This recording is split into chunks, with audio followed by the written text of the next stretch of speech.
What is going on, pilots, and welcome back to another Titanfall 2 gameplay video. Hey, in this video I'm going to be talking about when you're in scenarios where you have to manage multiple targets, going on these brief little kill streaks, getting multi-kills. Anytime that there is crowd control to do, there are certain things that you can do to up your chances of getting multiple kills in quick succession and surviving those engagements. So I'm going to walk through just a couple of basic tips that'll help set you up for success when you find yourself in these scenarios. Now, I apologize if I sound nasally.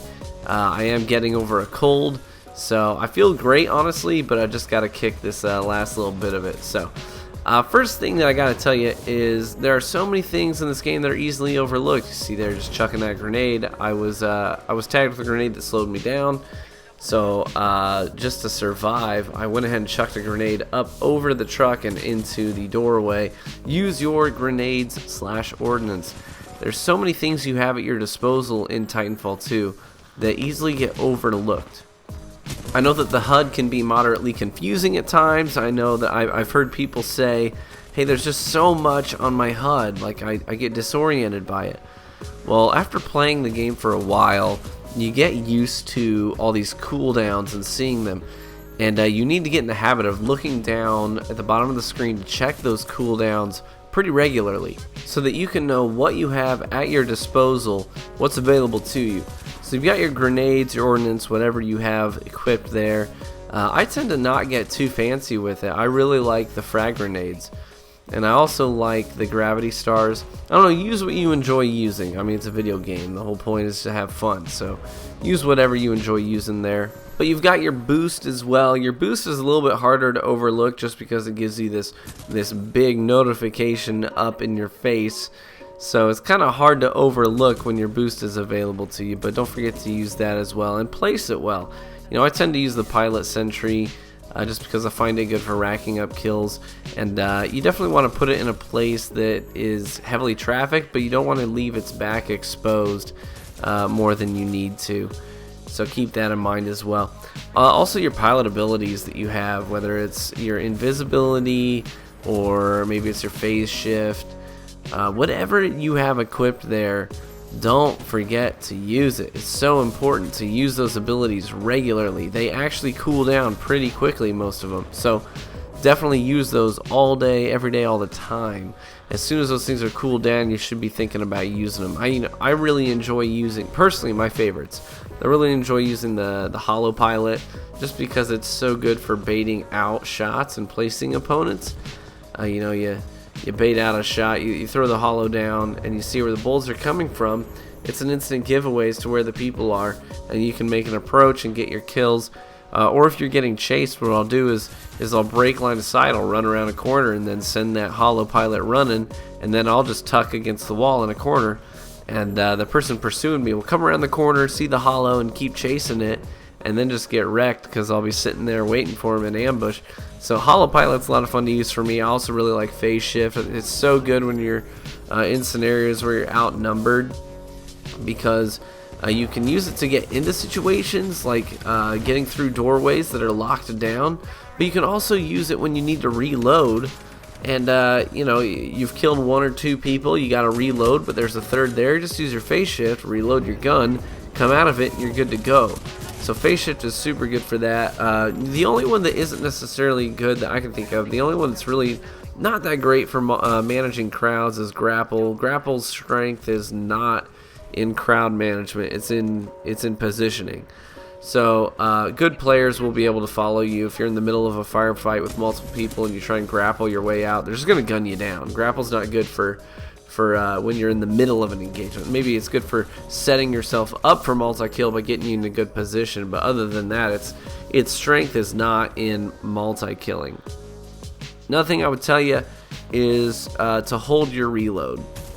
I can't tell you how many times I've been in a situation where I'll get a kill, or maybe 2, and I'll have enough left in my mag to kill another person, but I go ahead and queue up the reload too quickly, and then suddenly someone comes around the corner, I'm in the middle of a reload animation, and in Titanfall, that's a death sentence because of how quick the time to kill is, relatively speaking, to some other games.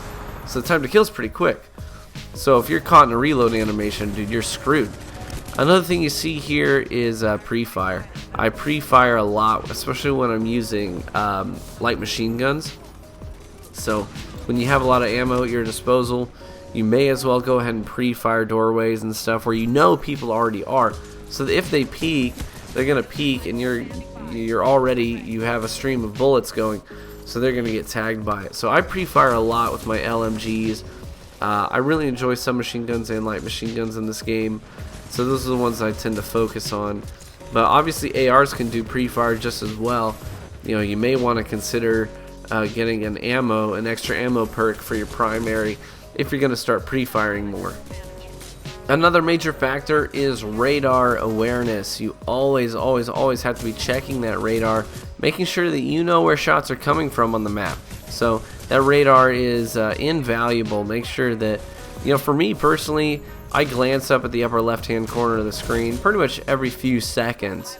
I've always got my eye on that radar, so make sure that you do the same thing. You definitely need to be managing your radar awareness. Check that thing every few seconds. If you go more than, like, you know, maybe 7 to 10 seconds without checking your radar, you are setting yourself up for failure. In a game that's as fast paced as Titanfall 2 is, you definitely have to be checking that radar very regularly. Every handful of seconds is what I would recommend personally. Another thing is, you have so much freedom of movement in this game. So much freedom of movement. So use that vertical space. People expect you at ground level, or maybe just standing on top of a rooftop with a G2. They expect that. So use the other space that's available to you. Use your vertical space. Make sure you're wall running. You don't suffer in the accuracy department like you might in other shooters. So sometimes people are hesitant. They think, oh, I have to have my feet on the ground in order to get good accuracy. In Titanfall, that's not the case. Run on those walls. As long as your target acquisition is pretty strong, you can wall run, jump through the air, and still land all your shots if your target acquisition is good enough. And the last thing I would say is play to your weapon's strengths. Know what your weapon strengths are. If you have a submachine gun, you're probably going to want to run into the tighter quarters of the map. If you got a G2, find yourself a nice rooftop to camp on, or find some nice longer sight lines where you can land multiple shots in quick succession, and people using SMGs are really going to struggle to outgun you. So definitely know your weapon strengths and play to those strengths. I hope some of these tips were helpful for you guys. Again, I'm True Vanguard. If you're new to the channel, you are most welcome here. I work primarily in Destiny and Titanfall, and a little bit of Battlefield 1 as well. So hopefully this was helpful for you guys, and I look forward to catching you on the frontier.